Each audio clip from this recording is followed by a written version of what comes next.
My wife is no longer permitted to practice medicine on Ashcombe land. Duke Nathaniel Ashcombe's declaration cost Rosamund her infirmary, her reputation, and the only work that had made her life within their marriage bearable. The great hall fell silent. Tenants, servants, and invited magistrates stood beneath the carved gallery, while Rosamund faced her husband across a narrow table. Between them lay a brown medicine bottle, a folded dosage paper, and the keys Nathaniel expected her to surrender. Rosamund kept her voice steady. Thomas Reed's fever worsened because someone altered my instructions. I prescribed 10 drops. The label now says 30.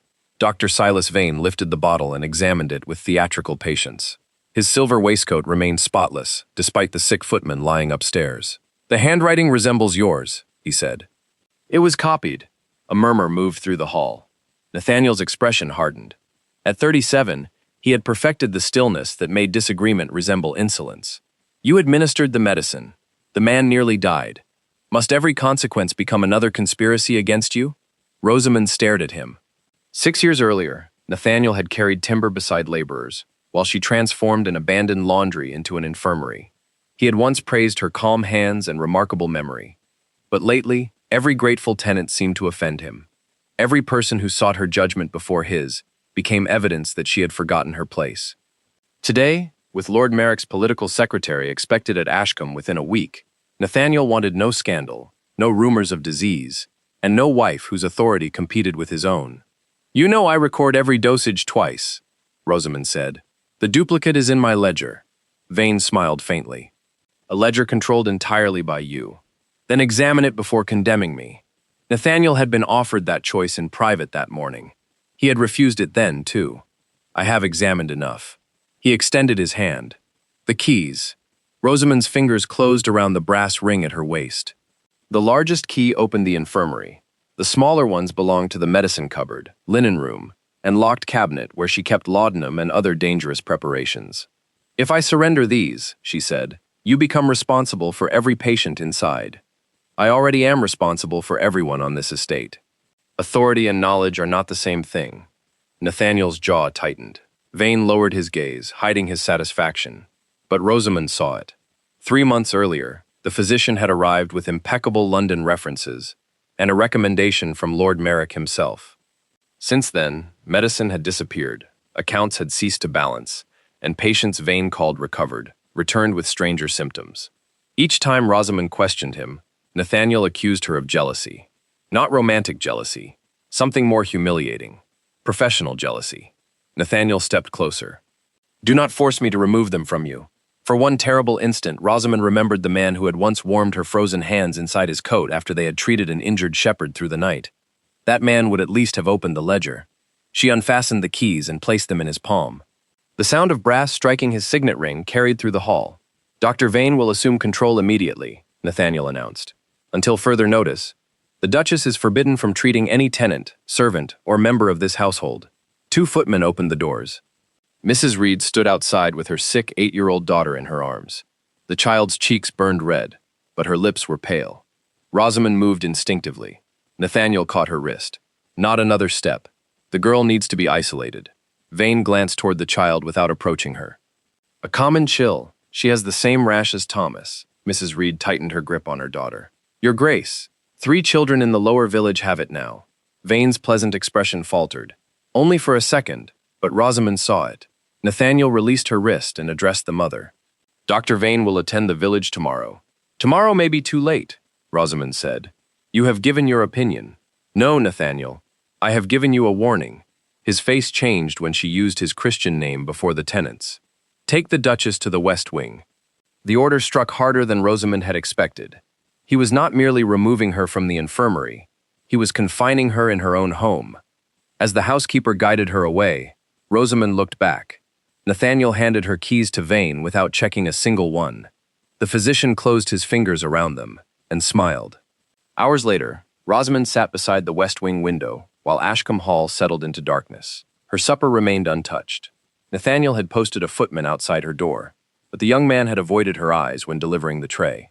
On the desk lay the only item she had managed to keep, Thomas Reed's original dosage paper. 10 drops, written in her hand. Across the line, someone had added a heavy downward stroke, turning the 1 into a 3. The ink appeared almost black beside her faded brown script. Nathaniel used black iron gall ink imported from London. So did half the gentlemen in England. It proved nothing. Rosamund lifted the paper closer to the candle.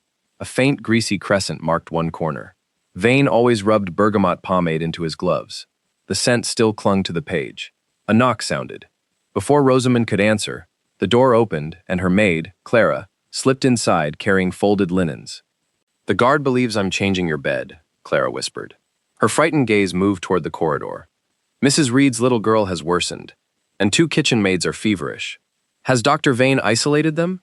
He sent them back to the servants' quarters." Rosamund rose. "That will expose everyone. He says there is no contagion. Where is the patient ledger?" Clara hesitated. "Gone." Rosamund went still. "Gone where?" Mr. Pollard saw Dr. Vane carrying it toward the old stable yard. Then the doctor ordered a carriage prepared. The ledger contained 6 weeks of symptoms, treatments, addresses, and dates. Without it, no one could trace how the illness had spread. More importantly, it contained Rosamund's duplicate dosage for Thomas Reed, the only record capable of proving her innocence. "Help me remove this gown," she said. Clara stared at her.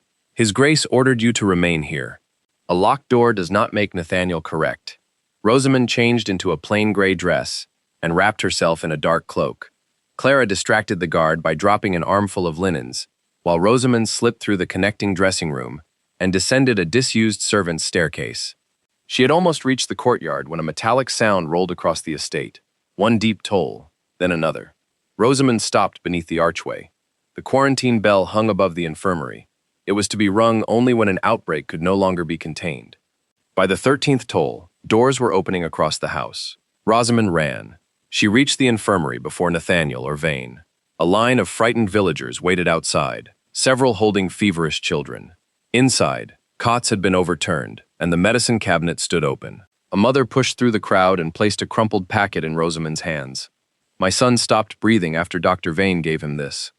Rosamund unfolded it. The preparation had been dispensed from her cabinet.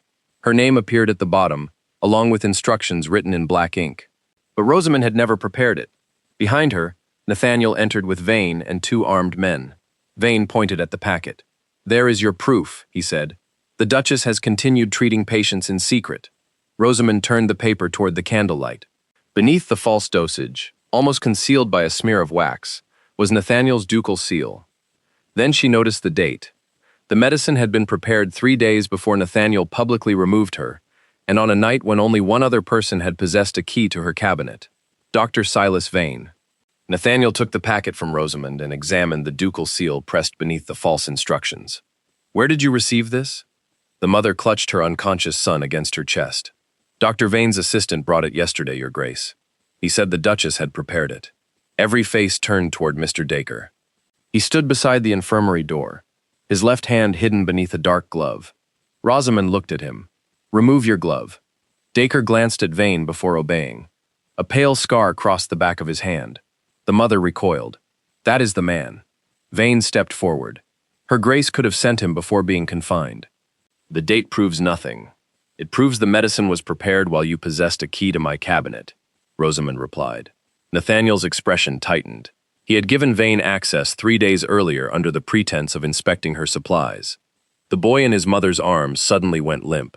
Rosamund seized him before he fell. "Put him on the cot." Vane blocked her path. "You have been forbidden to treat anyone." "He is barely breathing." "And if she kills him," Vane said to Nathaniel, "everyone here will know you permitted it." The mother dropped to her knees before the Duke. "Please." Nathaniel stared at the child's gray face. For one agonizing moment, his pride remained stronger than his judgment. Then he moved aside. "Save him." Rosamund carried the boy into the infirmary. His pupils were unnaturally small, his breathing shallow and irregular. The bitter medicinal scent on his lips confirmed what the altered dosage had already suggested. "Laudanum," she said. "Far more than the label claims." She ordered Clara to bring warm water and clean cloths while 2 servants opened the windows. Rosamund kept the child's airway clear, monitored each fragile breath, and refused to let anyone give him another preparation from the cabinet. Minutes passed. The room remained silent except for the mother's prayers and the quarantine bell swaying above them. At last, the boy coughed. A thin breath entered his lungs, followed by another. His mother covered her mouth and began to sob. Rosamund did not pause.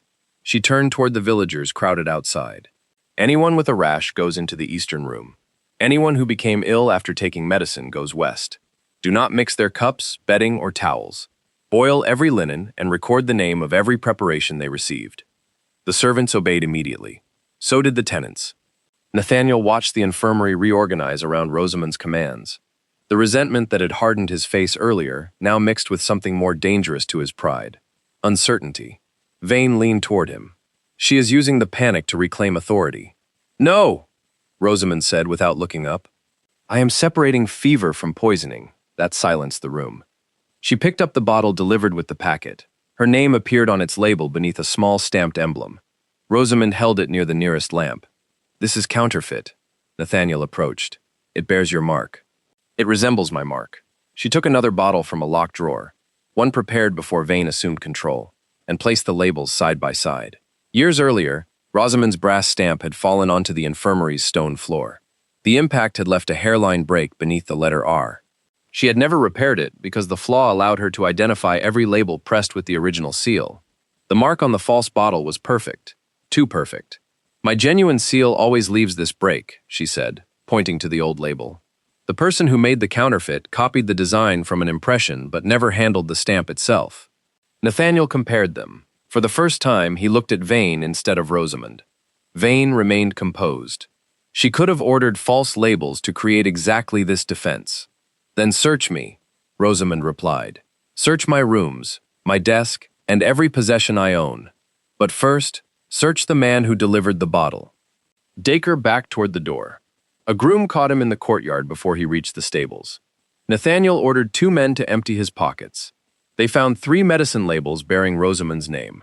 All 3 carried the same flawless counterfeit mark. Black ink stained the inside of Dacre's glove. These were not copied one at a time, Rosamund said. They were printed. Nathaniel seized Dacre by the coat. Where? Dacre's face drained of color. Her Grace paid me. Rosamund stared at him. She wanted the tenants to believe Dr. Vane had poisoned them, Dacre continued. She said if enough people turned against his Grace, he would be forced to restore the infirmary. A murmur spread through the villagers. The lie had been prepared carefully. It transformed every sign of Rosamund's innocence into evidence of a larger scheme. Vane lowered his voice with practiced sorrow. Ambition can corrupt even a gifted woman. Nathaniel looked from the counterfeit labels to his wife. Rosamund recognized the fear in his eyes. If he believed her, he would have to admit that he had publicly delivered the infirmary, its patients, and its medicines, into the hands of the men who had framed her. Believing Dacre required only one more betrayal. Where is my patient ledger? She asked. Dacre did not answer. It contains the original dosage for Thomas Reed, and the number of every bottle stored in this infirmary. Produce it, and your accusation can be tested. Nathaniel turned to Vane. Where is the ledger? It was here when I assumed control. No, Clara said from the doorway. I saw Dr. Vane carrying it toward the old laundry yard. Vane's expression changed. Only for a second, but Nathaniel saw it. He ordered Dacre placed under guard and sent men to search the records shed. Rosamund caught Nathaniel's sleeve before he followed them. Close the estate gates. His eyes narrowed. On what authority? On the authority of the evidence you finally chose to examine. Whoever printed those labels will destroy the ledger before we reach it. A metallic crash sounded outside. Then someone shouted, Fire! Flames rose beyond the infirmary roof, bright against the rain. The old records shed was already burning. Nathaniel ran toward the yard with the servants. Rosamund followed, but the heat drove them back before they reached the door. Charred pages lifted into the darkness, carrying 6 weeks of patient names, symptoms, dosages, and deliveries into the night. Rosamund searched the mud behind the building. Fresh wagon tracks led away from the rear wall. Beside them lay a burned scrap from one of her ledger pages. Most of the writing had vanished, but a delivery number remained visible in the margin. She knew that number. It belonged to a locked consignment of medicines that had never been intended for Ashcombe's villagers. Rosamund turned toward Dacre's guard. The guard lay unconscious beneath the archway. Dacre was gone. The record shed burned until rain and bucket water reduced it to a smoking shell. No one attempted to enter. The roof had already collapsed, and Rosamund would not risk another life for papers that were likely gone. Instead, she studied what the fire had failed to destroy. The wagon tracks behind the shed ran north toward the service road. They were deep and evenly spaced. suggesting a loaded cart rather than Dacre escaping alone. Near one wheel mark, Rosamund found a strip of straw wrapped around a broken glass stopper. A faded blue wax seal clung to its edge. Nathaniel crouched beside her. "You recognize it. It belongs to the Army Medical Board." She showed him the surviving number on the scorched ledger fragment. 6 weeks earlier, Rosamund had recorded the arrival of a locked military consignment after one of Nathaniel's servants mistakenly delivered it to her infirmary. 20 chests had remained in the yard for less than an hour before Harland, Nathaniel's private secretary, ordered them moved to a rented warehouse near Bellwater. Rosamund had questioned the delivery at the time. Nathaniel had told her it concerned a charitable medical program supported by Lord Merrick. "You said the medicines were being distributed to rural hospitals," she reminded him. "That is what Vane told me." "And you never asked why military property was being moved through a private estate?" His silence answered her. Rosamund rose. "The fire was not set merely to destroy my ledger. Someone loaded evidence onto that wagon first." Nathaniel summoned the stable master. Only one cart was missing, a covered supply wagon assigned to the infirmary. Dacre had taken it through the northern gate shortly before the quarantine bell rang. "Why did the gatekeeper allow him to leave?" Nathaniel demanded. The stable master hesitated. "Mr. Dacre carried a written order bearing your seal, Your Grace." Once again, Nathaniel's authority had opened the very door Rosamund had warned him to close. He sent riders along the northern road and ordered every remaining gate guarded. This time, he also instructed the servants to report directly to Rosamund if any medicine, ledger, label, or bottle was discovered. It was not an apology, but it was the first public acknowledgement that her judgment mattered. Inside the infirmary, Rosamund examined every preparation still on the shelves. She divided them into 3 groups: bottles with her damaged seal, bottles bearing the flawless counterfeit mark, and recently filled bottles with no mark at all. Nathaniel stood across the table as she worked. "What exactly are we looking for?" "Consistency." She opened one of the counterfeit bottles labeled as fever tincture. The liquid was too pale and left a chalky residue inside the glass. A second bottle marked as laudanum smelled of colored spirits but contained almost none of the expected preparation. The genuine medicines had been removed. Cheap substitutes had been poured into the original bottles, then covered with labels carrying Rosamund's name. Nathaniel picked up one of the false bottles. Why poison the tenants if the purpose was theft? "Most of these substitutes would not kill a healthy person immediately," Rosamund said, "but they would fail to treat someone already ill. When patients worsened, the blame would fall upon the person named on the label." "You?" "Yes." Vane had not needed to create an epidemic. A real fever in the lower village had given him enough frightened patients to conceal the consequences of ineffective or altered medicine. Rosamund checked the medicine cupboard against the surviving inventory she kept in her private appointment book. Large quantities of laudanum, quinine preparations, surgical spirits, and wound dressings were missing. They were precisely the supplies an army hospital would need. Clara entered carrying a wooden panel recovered after part of the shed wall collapsed. One side was burned black. The other bore the partial impression of a government shipping mark, His Majesty's Army Medical Board. Nathaniel stared at it. "The military chests were stored inside my records shed, or their contents were repacked there," Rosamund said. "Your estate was being used as a transfer point." A rider returned before dawn. He had found the missing wagon abandoned near Bellwater Mill. The horse was gone, as were Dacre and the cargo. Beneath the driver's bench, however, the rider had discovered several sheets of unused medicine labels and a folded transport order. Rosamund stopped Nathaniel from touching either item. "Place them on the clean table. Let Clara, the rider, and the stable master witness where they were found and who handles them." She would not allow Vane to claim that she had planted the evidence. The labels bore the flawless copy of her seal. The watermark in the paper matched the Bellwater printing house. The transport order authorized 20 military medicine chests to be removed from hospitals at Portsmouth, Dover, and Chatham, and transferred through Ashcombe land. At the bottom appeared Nathaniel's name. He examined the signature for a long time. "This is not forged." Rosamund looked at him. "You signed it?" "6 weeks ago." His voice had lost all authority. Vane said Merrick's committee was establishing emergency stores for rural fever outbreaks. Harland placed several documents before me after dinner. I read the first page and signed where he indicated. "You did not read the attached schedule."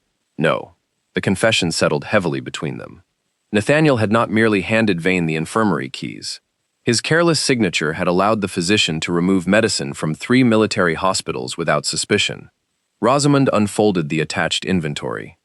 The listed quantities matched much of what was missing from her own cabinet, but the dates revealed something worse.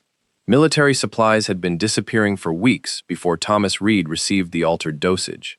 "This plan did not begin when you dismissed me," she said. "Vane needed control of my infirmary because I had started noticing the shortages." Nathaniel looked toward the burned records shed. "And when you accused him, I accused you of jealousy. You made me the one person no one was required to believe." Hooves struck the courtyard before he could answer. A uniformed officer entered the infirmary with 6 soldiers. Rain shone across their dark coats, and the insignia of the Army Medical Board marked their collars. "I am Colonel Gideon Mercer," he announced. 20 chests of military medicine have vanished from Crown hospitals. 2 regiments are now without necessary supplies." He placed copies of the removal orders on the table. Each carried Nathaniel's genuine signature. Mercer then turned to Rosamund and set down 3 counterfeit bottles recovered from a military depot that morning. Every bottle bore her name and the flawless imitation of her seal. "Until this matter is investigated," he said. "Duke and Duchess Ashcombe are both confined to the estate." Rosamund examined the bottles. The labels accused her. Nathaniel's signature accused him.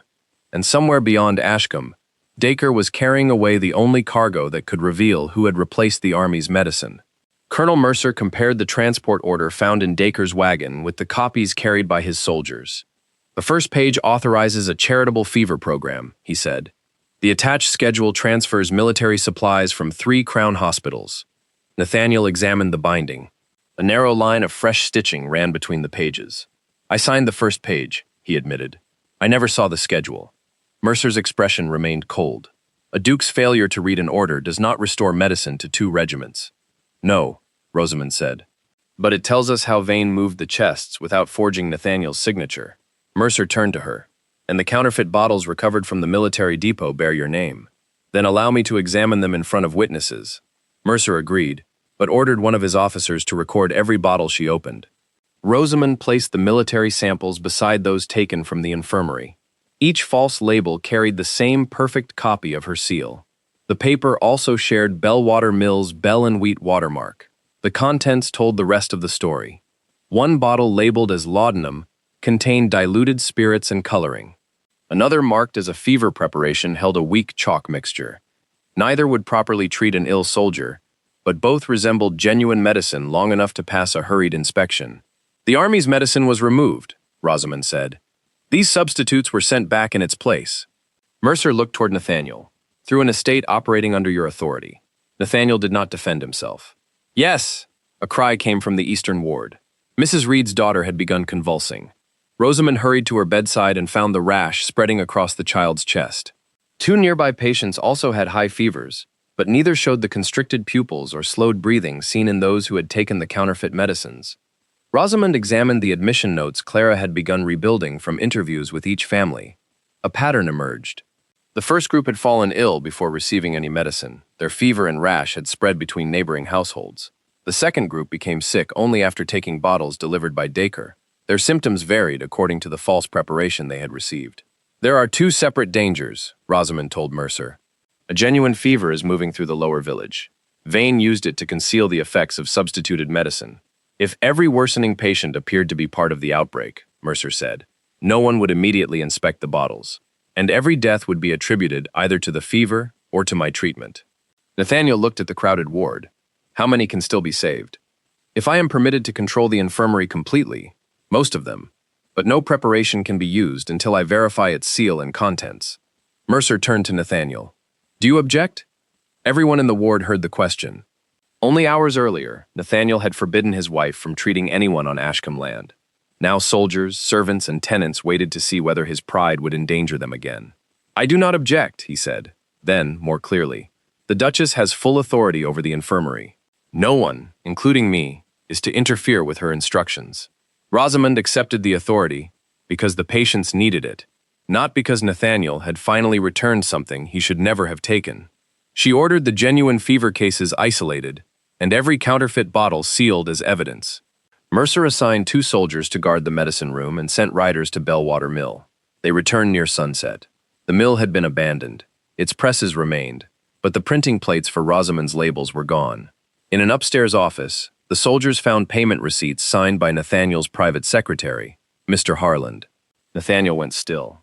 Harland managed his correspondence, prepared documents for signature, and had arranged the original military shipment.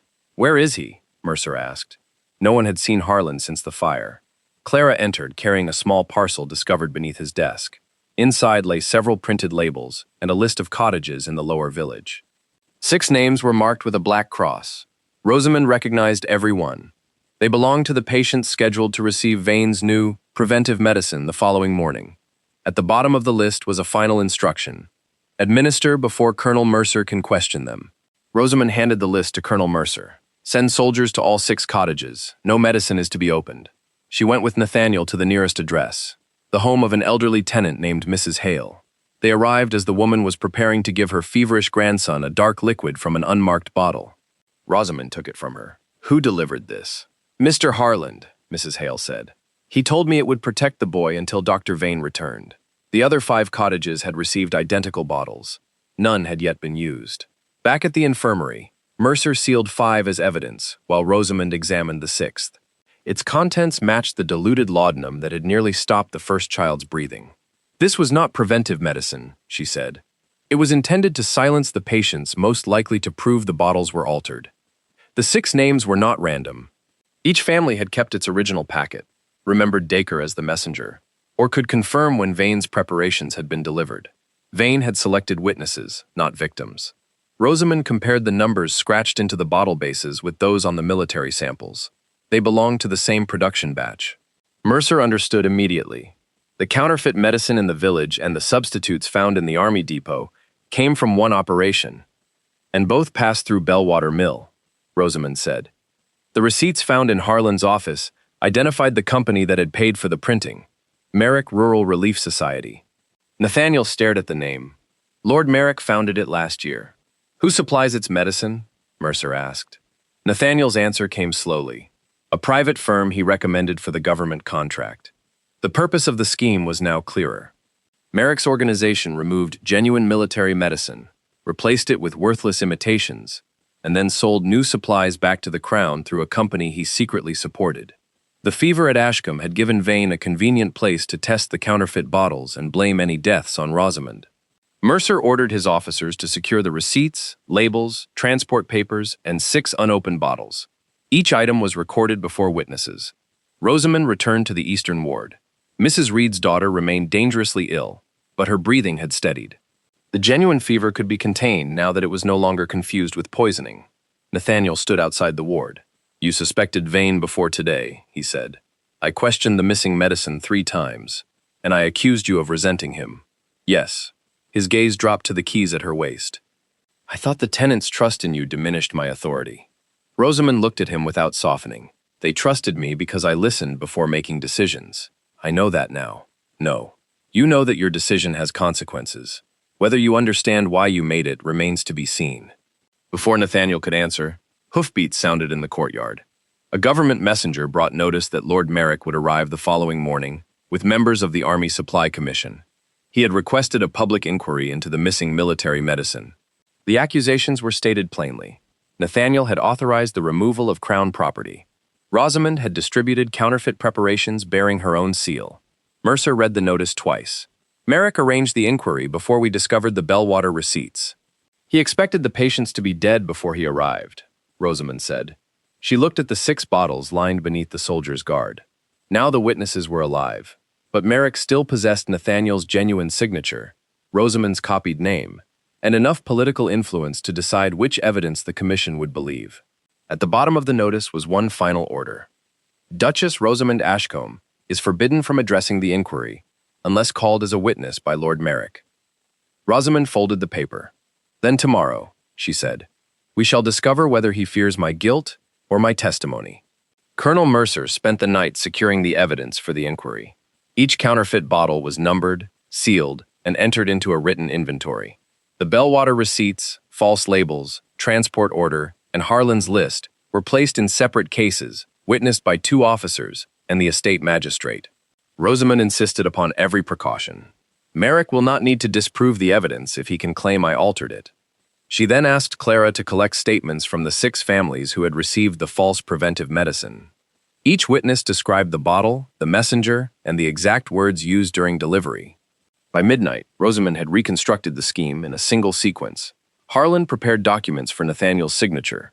Vane used those documents to remove military medicine. Bellwater Mill printed copies of Rosamund's labels. The genuine supplies disappeared, while worthless or dangerous substitutes returned under her name. Lord Merrick's Relief Society paid the printing expenses and stood to profit from replacing the missing army medicine. The evidence was no longer a collection of suspicious objects. It was a chain. A patrol returned shortly before dawn with Dacre in custody. He had been caught at a toll gate after the guards received Mercer's description of the missing wagon. Dacre asked to speak without Vane or Harlan present. "I will testify," he said, "if Colonel Mercer records that I surrendered the names of everyone involved." "You did not surrender," Mercer replied. "You were captured." Dacre swallowed. "Then record that I cooperated afterward." Rosamund did not offer him forgiveness. "Begin with Thomas Reed's bottle." Dacre admitted that Vane had ordered him to replace the label after Harlan delivered a printing plate from Bellwater. When Thomas worsened, Vane altered the dosage paper to make Rosamund appear responsible. "Who set fire to the records shed?" Mercer asked. "Harlan. He took the ledger first because it contained the genuine inventory. Where is it now?" "I do not know. He intended to destroy it after copying the delivery numbers." Dacre's testimony supported the physical evidence, but Rosamund knew a frightened accomplice could easily be dismissed as a liar attempting to save himself. "What connects Merrick directly to Vane?" she asked. Dacre hesitated. Vane carried Merrick's written instructions inside a black medical case. Harlan took the case when they separated near Bellwater. Harlan and the letters remained missing. They would have to proceed without them. Later that morning, Nathaniel's solicitor arrived and examined the genuine transport order. He advised Nathaniel to destroy it before the commission convened. "Without the original," the solicitor said quietly, "Merrick may struggle to prove your grace knowingly authorized the removals." Rosamund heard him from across the library. Nathaniel looked at the document that could cost him his public position and possibly expose him to prosecution. Then he handed it to Mercer. "Seal it with the other evidence," the solicitor protested. "Your Grace, my wife was accused because I refused to examine a document when she asked me to. I will not destroy another one now because the truth inconveniences me." It was the first cost Nathaniel accepted willingly. Rosamund acknowledged it with a brief look, but nothing more. One honest decision could not erase the choices that had made it necessary. Carriages entered the courtyard before the appointed hour. Lord Merrick arrived with 3 members of the Army Supply Commission, 2 magistrates, and several newspaper writers. Dr. Vane stepped down from the final carriage. He had returned voluntarily. Merrick entered the great hall as though Ashcombe already belonged to him. "The inquiry will begin immediately," he announced. "Duchess Rosamund will remain outside until called." Rosamund looked toward the same narrow table where Nathaniel had taken her keys. This time, the false medicine, the genuine transport order, and 6 living witnesses waited behind her. Merrick had come expecting a silenced wife. Instead, he had brought an audience. Lord Merrick opened the inquiry from the raised end of the great hall. Nathaniel sat before the commission without his ducal chair.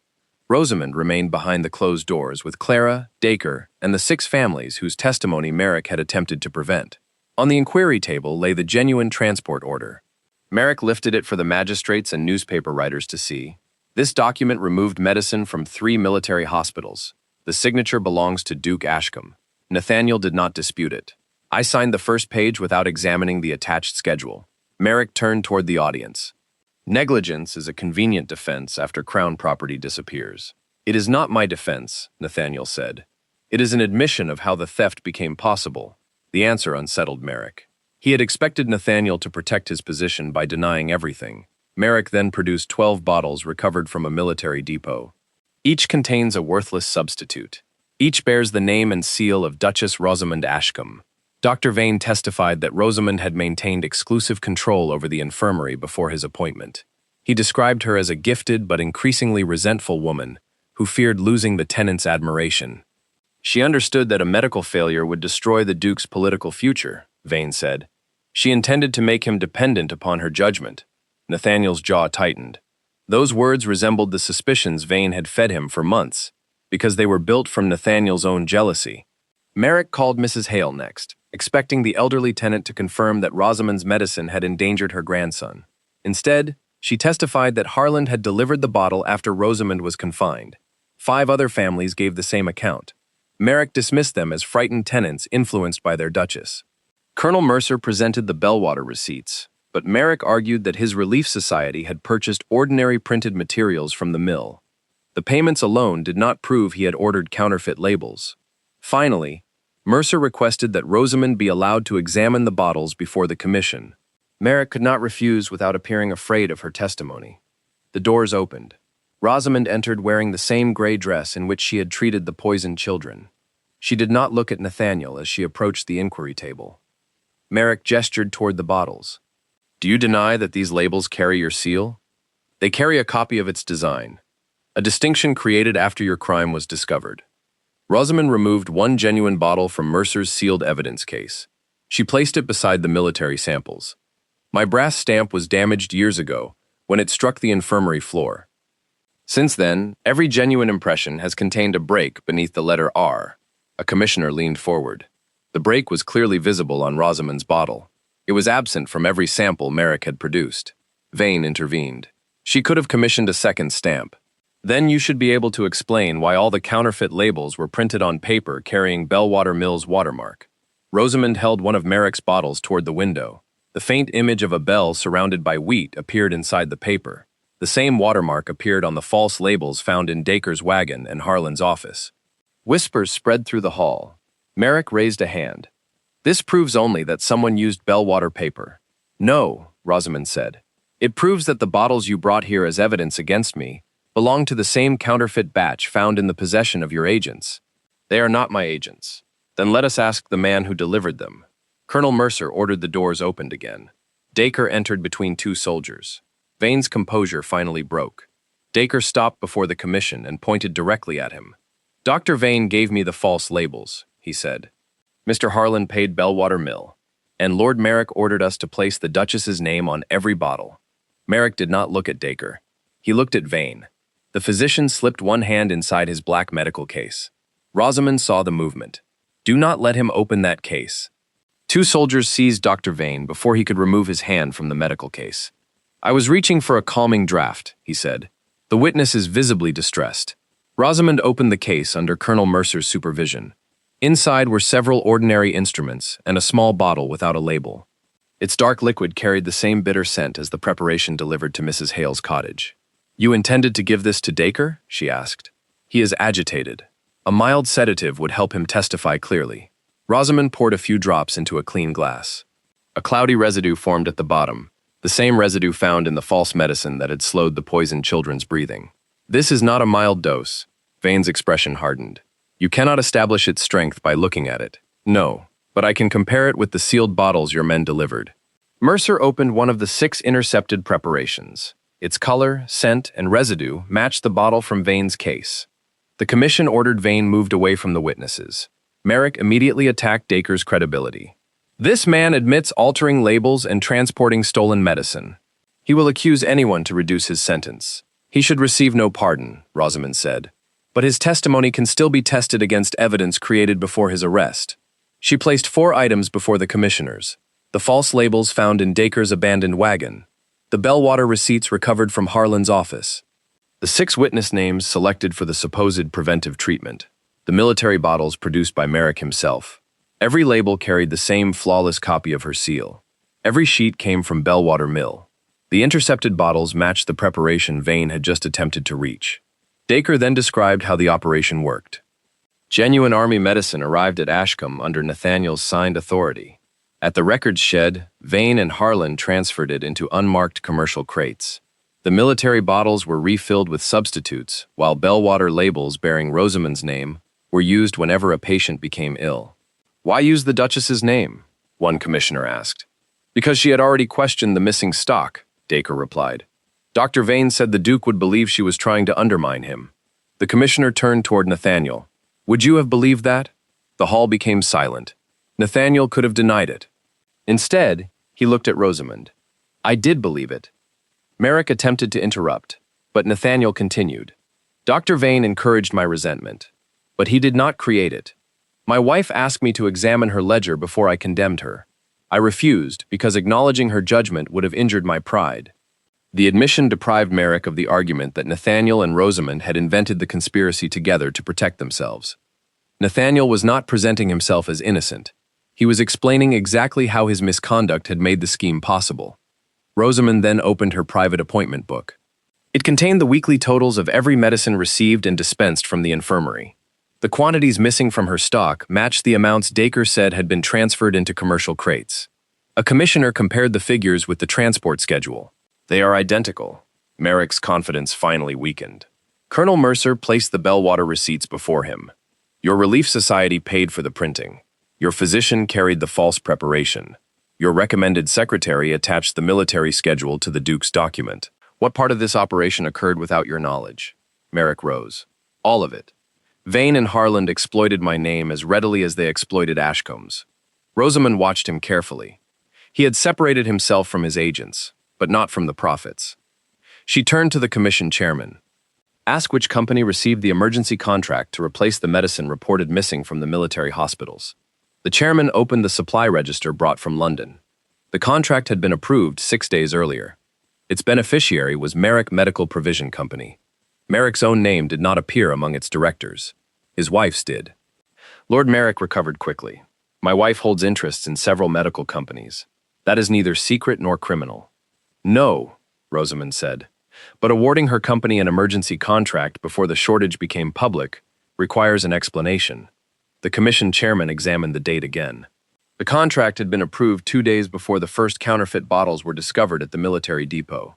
Merrick could not have responded to a crisis that had not yet been reported.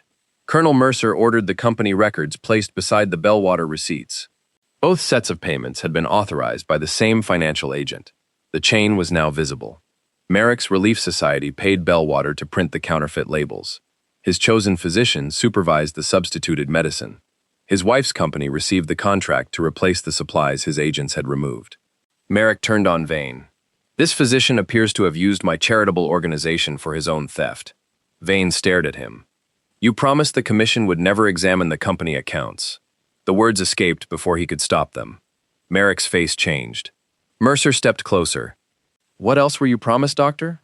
Vane remained silent, but the damage had been done. His denial no longer protected Merrick. It confirmed that they had discussed how the inquiry would be controlled. The commission chairman ordered both men detained pending a formal Crown investigation. Officers were sent to secure Merrick's company offices, Bellwater Mill, and every remaining warehouse named in the transport records. Dacre was returned to custody. His cooperation would be reported, but Rosamund insisted that the families he had endangered hear him admit his own responsibility. I followed Vane's orders, Dacre said before the tenants. You also knew the labels were false, Rosamund replied. Yes. And you delivered the bottles anyway. Dacre lowered his head. Yes. Rosamund did not allow one guilty man to hide behind another's authority. Not Dacre, not Vane, and not her husband. The chairman then addressed the accusation against her. The evidence demonstrates that Duchess Rosamund's seal was copied, her medicine stock was stolen, and her name was used without authorization. She is cleared of poisoning the tenants, and of participating in the theft of military supplies. Relief moved through the hall, but Rosamund felt no triumph. She had entered the inquiry already knowing she was innocent. What had been taken from her was not knowledge of the truth, but the right to be believed. Nathaniel rose before the commission could close the proceedings. The Duchess's innocence is not the only correction required. He faced the tenants who had watched him demand her keys. My wife showed me the altered dosage and asked me to examine her records. I refused. I confined her, removed her authority, and entrusted her patients to a man she had repeatedly warned me against. Merrick had exploited his ambition, Nathaniel continued, but Merrick had not forced him to humiliate Rosamund. Vane had encouraged his jealousy, but Vane had not created it. I believed her competence diminished me, he said, so I punished her for possessing the judgment I lacked. No one moved. Nathaniel then surrendered his expected government appointment and resigned from the county medical committee. He agreed to remain available for investigation into the military order he had signed. Finally, he removed the infirmary keys from his pocket.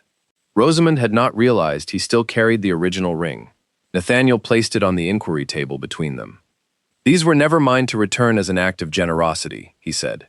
I took them without cause. Rosamund picked up the keys. She did not take his hand. The infirmary cannot remain dependent upon whether the next Duke of Ashcombe respects the woman running it. Nathaniel's face tightened, but he nodded. What do you require? Independent trustees, legal control of the building, its accounts, and the surrounding land. Compensation for every family harmed by the counterfeit medicine, and a public record stating exactly why I was removed. You shall have all of it. That is restitution, Rosamund said. It is not reconciliation. The distinction struck him more deeply than anger. Before leaving the hall, Rosamund stopped beside the narrow table where he had condemned her. I will reopen the infirmary, she said, but I will not return to Ashcombe Hall. Nathaniel stood before the audience that had witnessed both his authority and its failure. This time, he did not attempt to overrule her. 3 months later, the Crown investigation reached its conclusion. The records seized from Bellwater Mill and Merrick Medical Provision Company confirmed that genuine military medicines had been sold through private merchants. Counterfeit preparations were then returned to the hospitals, creating the shortage that Merrick's company had been contracted to resolve. Lord Merrick was committed for trial on charges of fraud, conspiracy, theft of Crown property, and attempting to corrupt the Army Supply Commission.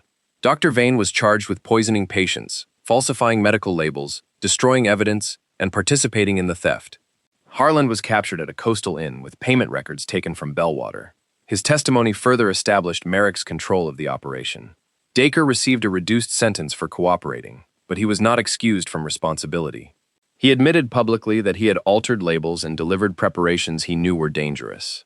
Colonel Mercer recovered much of the genuine military medicine from 2 commercial warehouses named in the company accounts. The supplies were inspected before being returned to the Army hospitals. At Ashcombe, the genuine fever was contained. No further cases of poisoning appeared after Rosamund removed the counterfeit bottles. Nathaniel fulfilled every condition she had placed before him. He compensated the affected families from his private income and paid to rebuild the damaged records room. More importantly, he signed a legal settlement placing the infirmary, its accounts, and the surrounding land under independent trustees selected by Rosamund.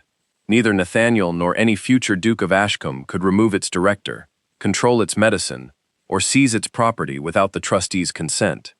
The settlement did not give Rosamund her authority. It ensured that Nathaniel could never take it again. He also published a statement in the county newspapers admitting that he had accused his wife without examining the evidence she offered. He named his jealousy, political ambition, and careless use of his signature as choices that had enabled the conspiracy. Rosamund remained at the Dower House. She supervised the expansion of the infirmary and established a duplicate register stored outside the estate, so no single fire or powerful man could erase its records again. Clara became its chief administrator, while Colonel Mercer arranged regular inspections of every military shipment passing through the county. Nathaniel kept his distance. He attended the proceedings against Merrick and repeated his admission whenever Rosamund's reputation was questioned. He never described his restitution as proof that he deserved forgiveness. One autumn morning, Rosamund entered the restored infirmary. Sunlight fell across clean beds, numbered medicine cabinets, and a new register secured behind glass. Tenants waited outside for the doors to open. Nathaniel stood alone near the threshold. He placed the original brass infirmary key on the table, the same key he had demanded from her before the assembled estate. I once believed holding this made me responsible for everyone inside, he said. You believed authority and knowledge were the same thing. I was wrong. Yes. He did not ask her to return to Ashcombe Hall. He did not ask whether she still loved him. For the first time, he allowed silence to exist, without using his title to control what followed. Rosamund picked up the key. I am not ready to come home. Nathaniel lowered his head. I understand. If there is ever a future between us, it will not begin because you regret losing me. It will begin only if I decide I can trust the man you continue choosing to become. She crossed the infirmary and unlocked the doors. Nathaniel stepped away from the threshold, leaving the entrance entirely clear. Rosamund pulled the bell rope once. At the beginning of the outbreak, 13 tolls had announced fear, poisoned medicine, and the loss of her authority. This single note announced something else. The patients entered. Rosamund stood inside the infirmary she had built, holding the key no duke could demand from her again.